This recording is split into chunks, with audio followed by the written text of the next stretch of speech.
Hi everyone, it's Claire back again. So it's Revlon today. I have 18 Revlon polishes, I think. They're all in frame there from what I can see. 18 of them, so my goal is to keep 9 and destash 9. I don't know how difficult this is going to be. What I'm going to do, the approach that I'm going to take, and this is how I tend to tackle the extreme destashes. I don't know if it's the right thing to do, but my nail polish hobby, addiction, however you want to look at it, there's sort of two aspects to how I operate. One is the one that most of you will identify with, which is, oh, pretty colours and, oh, flakies and look at the hollow and all the colours and they look amazing and I love wearing nail polish and it makes my nails look better, my hands look better, I just feel great. The feeling that we all get when we're addicted to nail polish, that kind of side of me. But then there's the other more practical day-to-day side, which is it's too much clutter. Why have I got this thing around me when I don't reach for it, I don't use it? Why can't I live more of a kind of decluttered, minimalist existence? And I just get an urge to purge on a regular basis. I know that this means I cycle through my polishes, and the way I look at it is at the end of the day, I don't have any real deep regrets on any of the nail polishes that I've destashed. So I am trying to hone down my collection to a collection where I can actually use and wear the polishes and know that I'm going to enjoy wearing that particular formula, colour, shade, whatever. But I know that every time I reach for a polish, it's going to be one that I enjoy wearing. That's kind of the ultimate goal. So anyway, back to Revlon. Let's see if we can do. And I fully accept that there will be some brands, and I'm going to say it straight away. Ada's Nails, that is going to be difficult. Absolutely no way will there be a 50-50 destash with that brand. But this is Revlon. And to me, Revlon is like the old lady of nail polish. They go way back to, I think, like the 1950s.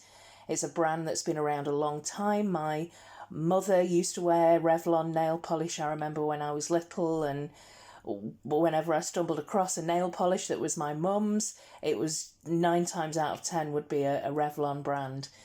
So I'm going to take the plunge. So the approach that I'm going to take, just going way back to what I said earlier, this is a very chatty extreme destash, is I've got 9 here that I want to keep, and the ones that the first 5 are just going to be instinctively, these are not leaving my collection. So let's go with those 5.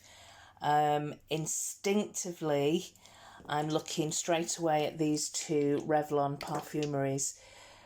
I've had a lot of these that go through my collection, and some of them are scented, some of them are not scented. This one is Italian Leather and this one is Wild Violets. And I'm keeping them because I've had lots of khaki greens with a gold shimmer through them. This one you can see on the nail, and it is a great formula. So, and I do like these bottles. So keeping 2 of them, I'm quite happy to do that in terms of visually a display. And this one here, you can't really see the shimmer in it, but it is probably, in my opinion, the darkest purple shade that I have. So yeah, I'm definitely going to keep these 2. So another 3 that just jump out at me immediately are, well, this one here, which was just out of frame. This one is Naughty, which somebody had said to me in the comments is a dupe or a comparison for a Chanel polish. And I have yet to wear this, and it looks fantastic in the bottle. I have swatched it, looks like a great one coat formula, so I'm definitely keeping that one. So that's 3. Another 2 that I'm definitely going to keep, Cherries in the Snow, mainly because I've used quite a bit of it, and also I know that it's a one coater. Yeah, it's, I'm not going to pass that on to anybody else. The bottle's very dusty and in a bit of a mess, so I'll clean that up, but I'm going to keep this one. I could probably wear this another couple of times before this ends up just getting completely thrown away. But for now, I am keeping Cherries in the Snow. So one more that just jumps out at me straight away, I would say, actually I'm going to say this one here, which is a beautiful blurple. This one is Fascinate, and it's a Brilliant Strength Revlon. Again, fantastic formula, but it's got that blue flash and you can really see it on the nail, so I'm going to keep Fascinate. So these were my 5 that just jumped out immediately that I'm definitely going to be keeping. So that leaves me with another 4 that I can kind of play around with if it gets down to one or the other. So I think the best thing to do now is just strip away the polishes that I really don't mind leaving my collection. So the first ones I would pick up, I think George sent me these 2. So again, George, apologies. These are Chameleon. I think maybe one was from George and one was from Amanda. But these are Revlon Chroma Chameleon. And they are pretty duochrome, shimmery polishes, but they are toppers. And they're very sheer. And I just haven't reached for them. I do have a lot of shimmer toppers, like the Essence shimmer toppers that Catherine sent me. So I do have those. So I just don't reach for them. So I'm going to say goodbye to these 2.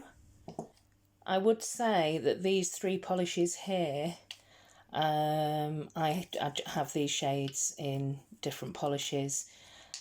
So without overthinking it too much, I'm going to say goodbye to these 3. So that helps me a little bit. I'm able to pick 4 out of these 7. I don't think I need 2 neutral Revlons. This one has got a cracked lid. This one is grey suede. And it is a nice polish. I think I bought this because it was a favourite of Stacey at Polish Ways. Just influenced me to buy this one, but I've worn it a couple of times, and like I say, the lid's cracked on it. But this one I did like. This is a putty shade, and I remember picking this up in Poundland, a pound shop, a couple of years ago. I have worn it a couple of times, and I really like this shade. It's called, I don't know if you can see the name there, but it's called Cloud. So I'm going to keep this one, and I'm going to say goodbye, finally, to grey suede. I think I'm also going to say goodbye to Spanish moss, or am I?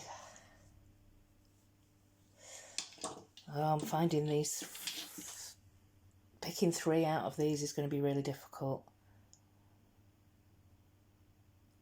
Okay, I'm just going to go with my instincts and say these 3 are staying. This is Buttercup, notoriously awful formula, but it's a classic polish and I feel like I need to keep this in my collection. This one is Holographic Pearls, which is a little bit like China Glaze Fairy Dust, but a better formula. I haven't reached for this much, but it's more of a kind of transforming topper. I might keep that down here with my shelf of toppers and transforming shimmery toppers and glitter toppers.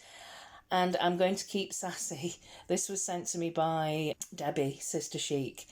And it is a fantastic chartreuse, and it's a great formula, so I'm going to keep these 3, which means I'm saying goodbye to these 2. I hesitate because they're both greens, but I've got lots of murky gold greens. This one is Enthrall, and this one here is Spanish Moss, which is a kind of greyed out shimmery green, but that's difficult. Should I keep this one? No, I'm going to be harsh and say goodbye.